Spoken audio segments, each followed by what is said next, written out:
He hi hi hey guys, welcome back to my channel. তো আমি আজকে তোমাদেরকে কোথায় নিয়ে যাব জানো?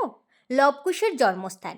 সীতা মাতা ওনার দুই সুপুত্রকে কোথায় জন্ম দিয়েছিলেন সেই জায়গাতেই আমি আজকে তোমাদেরকে নিয়ে যাব। এটা অন্য কোথাও না, আমাদের ভারতবর্ষেই। হ্যাঁ, কর্ণাটকা কোলার ডিস্ট্রিক্ট আভানি টেম্পলের কথা বলছি। যদি তোমরা কখনো কর্ণাটকাতে আসো তাহলে হ্যাঁ, একবার এই আভানি টেম্পল নিশ্চয়ই ঘুরতে যেও। না গেলে বোঝা যাবে না সেই পুরনো দিনের স্মৃতি কোথাও না কোথাও এখানে লুকিয়ে আছে।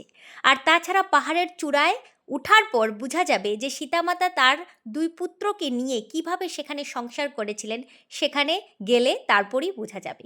আর এই টেম্পেলে অনেক লোকে অনেক কথা বলে, যাদের বাচ্চা হয় না এখানে এসে মানত করলে নাকি বাচ্চা হয়। তাছাড়া অনেক রকম, কারোর যদি শরীরে কোনো রকমের বাজে ছায়া লেগে থাকে তাহলেও এই টেম্পেলে এসে পুজো দিলে নাকি চলে যায়। সেই রকম অনেক কিছুই শোনা যায়। তাছাড়া ওখানে পুরনো ভাস্কর্য কাজ, সেটা না গেলে কখনো বোঝা যাবে না। সেই ৩-৪ রকম বড় বড় পাথরকে একসাথে কেটে একটার উপর একটা সুন্দর করে সাজিয়ে তার উপরে আর্ট করা, তার উপরে মহাদেব, লক্ষ্মী, সরস্বতী ওনাদের মুখ আর্ট করা, সেটা না গেলে না দেখলে এত সুন্দর যে ভাস্কর্য কাজ হয় কোনো রকমের কোনো ধরনের কোনো যন্ত্র ছাড়া। কারণ পুরোনো দিনে তো কোনো রকমের যন্ত্র ছিল না সেগুলো আর্ট করার জন্য, নিশ্চয়ই লোকেরা ওদের হাত দিয়ে এইসব বানিয়েছে। তো সেই রকমের সুন্দর জিনিস দেখতে হলে এই আভানি টেম্পলে নিশ্চয়ই যেতে হবে। আর হ্যাঁ, এখানে টেম্পলে যেতে হলে ওয়েস্টার্ন ড্রেস একদম পরা নিষেধ, ইন্ডিয়ান কালচারাল ড্রেস পরে যেতে হবে।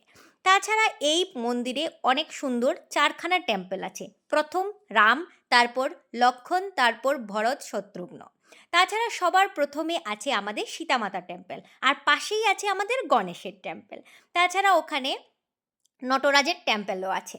আর সবথেকে সুন্দর জিনিস, ওখানে পুরনো দিনের একটা কুয়ো আছে যা নাকি অনেক বছর পুরনো, আর এখন ওখানে মোটর লাগানো আছে। আগের দিনের সেই সুন্দর পুরনো কুয়ো কীভাবে হয় বা কীরকম হয় সেটা গেলে তারপরই বোঝা যাবে। আমি ওখানে গিয়ে একটা জিনিসই বুঝতে পেরেছি যে ঠিক আছে, যদিও বা রাম লক্ষণ ওরা যদি নাও থাকে, আচ্ছা মেনে নিলাম ওরা ছিল না ত্রেতা যুগে, তাহলে এইসব সুন্দর জিনিস, এইসব সুন্দর রকমের জিনিস কি করে এলো? কি করে এগুলা আমাদের ভারতবর্ষে এগুলা কিভাবে এই রকম সুন্দর টেম্পল কিভাবে হলো? বা পাহাড়ের চূড়ার মধ্যে উপরে যে এত সুন্দর সুন্দর জিনিস পড়ে আছে ধ্বংসাবশেষ হিসেবে, এগুলা কি করে হলো? তাছাড়া মানুষেরা যে নিজের মানত পূরণ করতে নাকি এখনও আসে ওদের ইচ্ছা নিয়ে, সেগুলো কি করে হয়? তো অবশ্যই তোমরা যদি কর্ণাটকা প্লেসে ঘুরতে আসো তাহলে অবশ্যই এই আভানি টেম্পল দর্শন করতে যাবে। Thank you for watching.